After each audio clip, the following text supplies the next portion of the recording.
नमस्ते, मैं संदीप कुलकर्णी आप सभी लोगों का एक स्मॉल वीडियो सेक्शन में स्वागत करता हूं। आज का टॉपिक हम बात करने जा रहे हैं डिबेट के ऊपर, जो है वो है ब्लो होल। तो ब्लो होल के रिलेटेड रूट कॉज एनालिसिस और कुछ रेमेडीज के बारे में हम बात करने जा रहे हैं।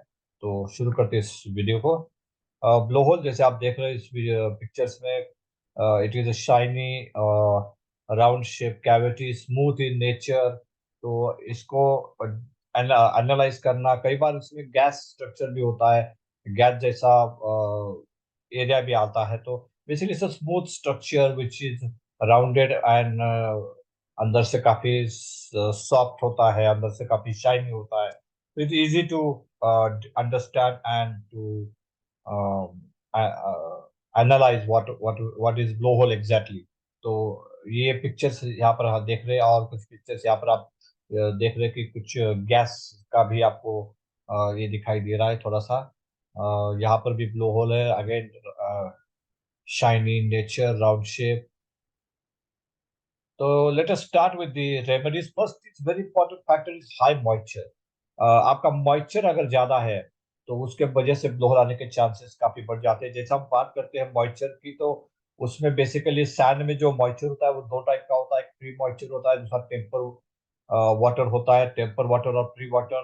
तो जो ये जो वाटर होता है ये फ्री वाटर होता है। टेम्पर वाटर वो होता है जो बेंटोनाइट को एक्टिवेशन में हेल्प करता है, लेकिन जो फ्री वाटर है, ये फ्री वाटर हाई मॉइस्चर के वजह से, फ्री वाटर ज्यादा होने के वजह से ब्लोअर आता है। तो क्योंकि मॉइस्चर में आप जानते हैं, जैसे कि मेटल के कांटेक्ट में आता है मॉइस्चर, तो वहां पर गैस जनरेट होता है। वो जितना पानी ज्यादा होगा उतना उसका गैस का परसेंटेज बढ़ेगा।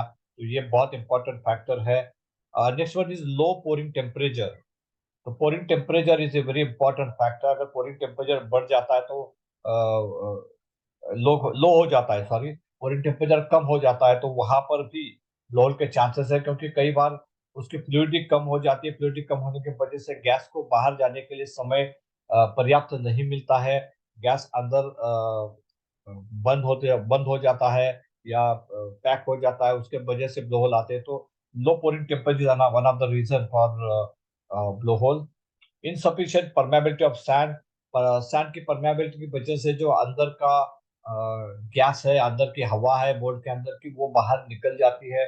अगर आपकी परमेबिलिटी सैंड की कम रहेगी, आपका मोड बहुत ज्यादा टाइट रैम रहेगा, परमेबिलिटी कम रहेगी, तो वो जो हवा है, जो गैसेस है, वो बाहर निकलने के लिए पर्याप्त जगह नहीं मिलती है, और उसके वजह से कई बार आपको ब्लोहोल के डिफेक्ट्स मिल जाते हैं।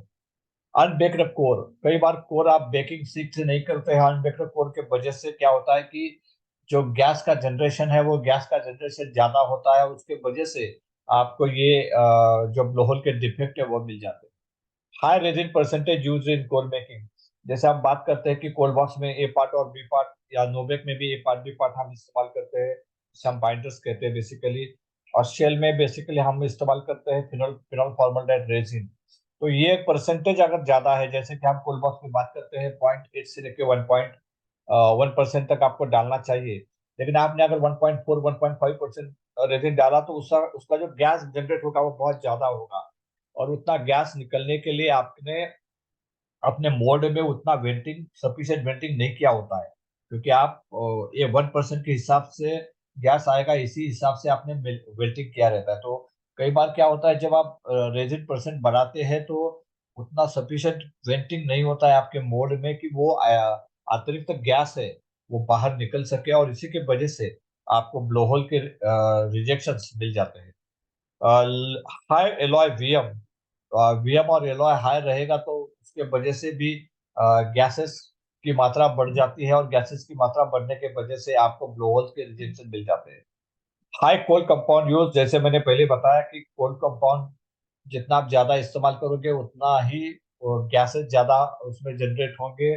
उसमें कार्बन होता है, तो कार्बन की वजह से भी, या टार और डांबर के वजह से भी काफी गैसेस जनरेट होते हैं। तो वो सारे जो गैसेस है, उन्हें बाहर निकलने के लिए पर्याप्त व्यवस्था हमने नहीं की होती है। तो ज्यादा कोल कंपाउंड इस्तेमाल करने से आपके गैसेस बढ़ते हैं, और उसके वजह से आपको ब्लोहल के रिजेक्शन मिलने के चांसेस रह जाते हैं। हार्ड रैम मोल्ड, जैसे पहले मैंने बताया कि जितना रैमिंग आप ज्यादा रखोगे, जितना मोल्ड हार्ड रैम होगा, उतने ही परमेबिलिटी आपकी कम होगी और उसके वजह से ब्लोहोल के रिजेक्शंस आ सकते हैं। कोप बॉक्स हाइट लेस, आपकी कोप बॉक्स की हाइट अगर कम रहेगी तो आपको जो प्रेशर हेड है वो प्रेशर हेड नहीं मिलेगा, उसके वजह से आपको ये ब्लोहोल के रिजेक्शंस मिल सकते हैं। प्रेशर हेड भी वही एक कारण है, जो आपका कोप बॉक्स की हाइट अगर कम होती है या फिर आपका जो पैटर्न है कोप बॉक्स से वहां से डाउन स्क्रू का टॉप, इसकी हाइट अगर कम है तो प्रेशर हेड कम मिलता है। प्रेशर हेड कम होने से आपका जो प्रेशर, जिस प्रेशर से मेटल आपके कास्टिंग में जा रहा है वो प्रेशर डेवलप नहीं होगा। वो प्रेशर डेवलप नहीं होगा तो जो गैसेस बाहर निकलने के लिए जो अतिरिक्त पीछे से प्रेशर चाहिए वो आपको नहीं मिलेगा, और उसके वजह से वो जो लो प्रेशर के वजह से पूरा गैस बाहर नहीं निकल पाता है, उसके वजह से ब्लोहोल आने के चांसेस रहते हैं। लेस वेंटिंग, अगर वेंटिंग आपने पर्याप्त नहीं किया तो वो भी एक कारण है। तो आपको वेंटिंग अच्छी तरह से करनी चाहिए। वेंटिंग बेसिकली दो चीजों के लिए किया जाता है, एक तो बोल्ट का गैस निकालने के लिए, दूसरा है कोर का गैस निकालने के लिए। तो दोनों के लिए अलग अलग वेंटिंग होना चाहिए। अगर एक आपने अगर साथ ही में कोल्ड मेटल निकालना है तो ये तीन तरह के वेंटिंग बेसिकली होते हैं। अगर आपने जो कोल्ड मेटल निकालने के वाली वेंटिंग का ही इस्तेमाल आप करोगे कोर का और मोल्ड का गैस निकालने के लिए, तो वो सही नहीं होता है। कई बार क्या होता है उसमें मेटल जाने से वो वेंट चोक हो जाता है और फिर वहां से मोल्ड और कोर का गैस निकल नहीं पाता है। तो वो ये दोनों चीजें अलग अलग होनी चाहिए, बहुत इंपॉर्टेंट है। कई बार हम इसमें गलती करते हैं और उसके वजह से ब्लोहल के रिजेक्शन आ जाते हैं। Mould and core vents not open, जो वेंटिंग है वो वेंट्स ओपन करनी चाहिए। वहां पर तारशिक या आपको वेंटशीट से उसको जितना आप ओपन कर सकते हैं, कई बार ओपन टू एयर होते हैं, कई बार आप ब्लाइंड रखते हैं, तो वो जैसे आपने प्लान किया है उस तरह से वो करनी चाहिए। कई बार लोग वेंट्स को ओपन करना भूल जाते हैं, ओपन नहीं करते हैं। यहाँ पर बहुत इंपॉर्टेंट फैक्टर तीन चीजें हैं कि वेंट कौन से साइज में होनी चाहिए, कौन से लोकेशन में होनी चाहिए, और तीसरे कितने नंबर्स होने चाहिए। तो समझो एक पैटर्न है तो आपको पता होना चाहिए कि इसमें 8 वेंट है, 8 वेंट का लोकेशन ये है, और ये 8 में से 5 वेंट है 6 mm के है, 2 वेंट 8 mm के है, एक वेंट 10 mm का है। तो ये सारी चीजें आपको पता होनी चाहिए, ये बहुत इंपॉर्टेंट है। कई बार हम इस डिटेल को नहीं जानते हैं। डिटेल नहीं जानने की वजह से कई बार मोल्डिंग में गलतियां होती है, उसके वजह से लोहल के रिजेक्शन बढ़ जाते हैं। कोल्ड एंड स्लगिश मेटल, जैसे पहले हमने बताया कि मोटर कोल्ड होने के वजह से, स्लगिश होने के वजह से जो पर्याप्त फ्लूइडिटी नहीं मिलती है, जिसके वजह से मेटल की फ्लूइडिटी कम होने के वजह से जो गैस बाहर निकलना चाहिए वो बाहर नहीं निकल पाता है। वो अंदर ही, मोल्ड के अंदर ही कैद रहता है, उसके वजह से हमें कैविटीज मिलती है जिसे हम ब्लोहर कहते हैं। Moist ladle use for pouring, कई बार जो लैडल कंडीशन है वो सही नहीं होती है। मॉइस्चर वाला लैडल, खासकर जब हम नया लैडल इस्तेमाल करते हैं तो उसके अंदर का पूरा मॉइस्चर निकालना बहुत जरूरी है। कई बार हम आधा हीट किया हुआ लैडल ही इस्तेमाल करते हैं, उसके अंदर मेटल बॉइल्ड होता रहता है और वही मेटल हम पोरिंग करते हैं, तो वो जो बॉइल्ड होता हुआ मेटल है तो उसके अंदर काफी सारा मॉइस्चर है, काफी सारा गैस उसके अंदर से मेटल में जाएगा, और वो हमें कहीं ना कहीं ये ब्लोहोल के रिजेक्शंस देगा। तो वो इसलिए बहुत इंपॉर्टेंट है, जब भी नया लैडल इस्तेमाल करो तो उसे कम से कम 2 बार प्रीहीट करो, मेटल से एक बार प्रीहीट करो, उसके बाद ही पोरिंग को ले लो। कहीं भाई वो लैडल के अंदर का मेटल बॉइल नहीं होना चाहिए, स्पेशली जो उसका स्पाउट है वो आपको बहुत ही ध्यान देना चाहिए, वो उसमें कहीं भी बॉइलिंग नहीं चाहिए। New prepare ladle not preheated properly, जैसे मैंने अभी ऑलरेडी बताया आपको। मेटल होल्डिंग, मेटल अगर फोल्ड करोगे तो डेफिनेटली गेट ऑक्सीडाइज, और उसमें ऑक्सीडाइज मेटल जब आप पोरिंग करोगे तो श्रिंकेज टेंडेंसी के साथ साथ ब्लोहोल की टेंडेंसी भी बढ़ जाती है। So avoid holding oxidise metal. और ऑलॉय, जैसे मैंने ऑलरेडी आपको बताया, ऑलॉय को भी आपको ढक के रखना है, उसका भी ऑक्सीडेशन नहीं चाहिए। तो इससे श्रिंकेज टेंडेंसी के साथ साथ ब्लोहल की टेंडेंसी भी बढ़ सकती है। जैसे रस्टी और वेट ऑयली स्क्रैप यूज, आपने अगर रस्टी स्क्रैप इस्तेमाल किया है, वेट स्क्रैप इस्तेमाल किया, ऑयली स्क्रैप इस्तेमाल किया, तो उससे भी ऑक्साइड्स बढ़ते हैं और उसके वजह से आपको ब्लोहल के चांसेस बढ़ जाते हैं। रस्टी चील, ये एक बहुत इंपॉर्टेंट चीज है। रस्टी और ऑयली चील या वेट चील है, तो उसके वजह से वो चिल के नीचे ब्लो होल आ सकते हैं। तो वो एक इम्पोर्टेंट फैक्टर है, आपको ध्यान रखना चाहिए। चिल का नियोजन ठीक से करना चाहिए, चिल इस्तेमाल करने से पहले उसका मेंटेनेंस ठीक से करना चाहिए। Water used in diluting Chilcot, ये अनदर रीजन है। कभी भी चिलकोट को डाइल्यूट करते समय पानी का इस्तेमाल मत कीजिए, हमेशा थिनर इस्तेमाल कीजिए। इंटरप्टेड पोरिंग की वजह से टर्बुलेंस बढ़ जाता है और फिर ब्लोहोल के चांसेस बढ़ जाते हैं। एक्सेस कोर गम यूज, कोर गम के वजह से जो गैसेस टेंडेंसी बढ़ती है, तो एक्सेस कोर गम नहीं डालना चाहिए। जितना चाहिए उतना ही कोर गम कम से कम डालो तो बेहतर है।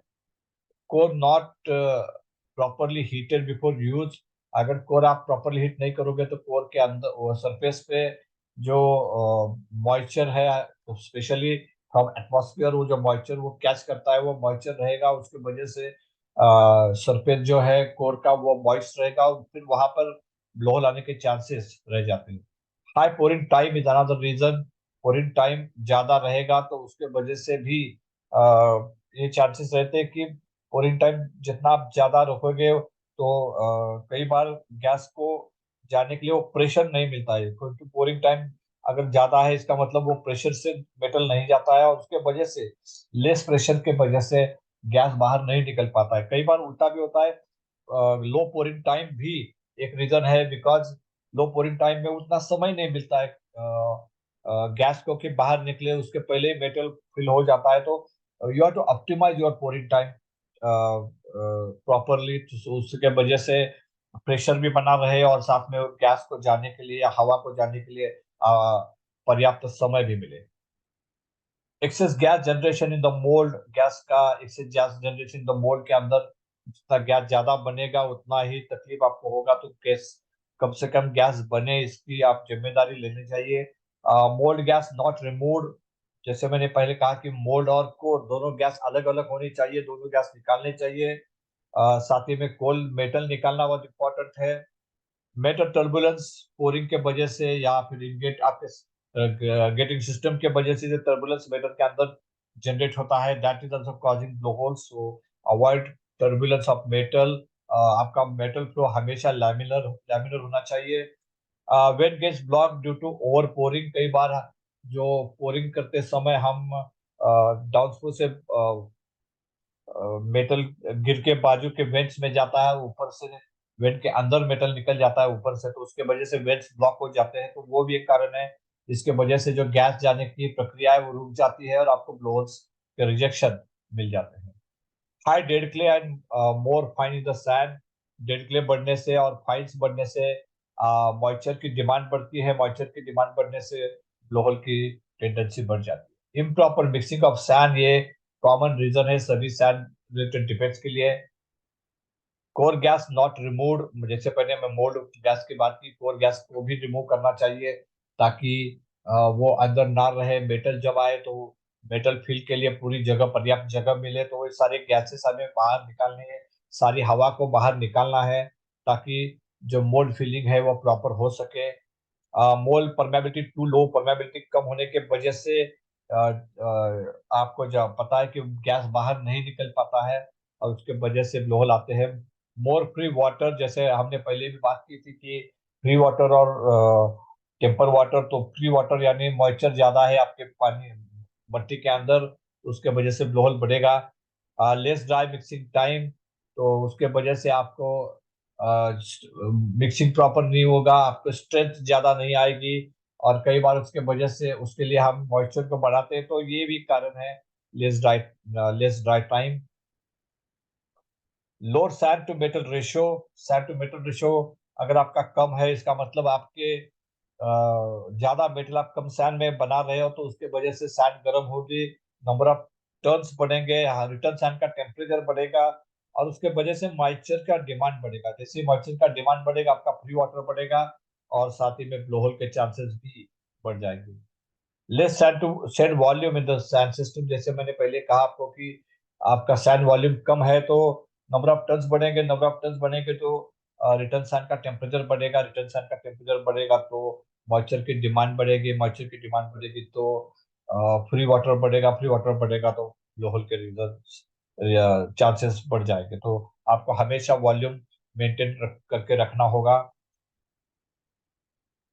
मोर number of turns in sand, जैसे अभी आपने मैंने बताया आपको, वही कारण है ये भी। तो ये बेसिकली सब रीजन थे लोहल के लिए। तो उम्मीद है कि आपको इस रीजंस और उसके एक्शंस के ऊपर काफी सारी जानकारी मिली होगी। आप इसे जरूर अपने फाउंड्री में इस्तेमाल करेंगे और ब्लोहोल के रिजेक्शन से छुटकारा पाने की पूरी कोशिश करेंगे। आपका बहुत बहुत शुक्रिया। Thank you, thank you.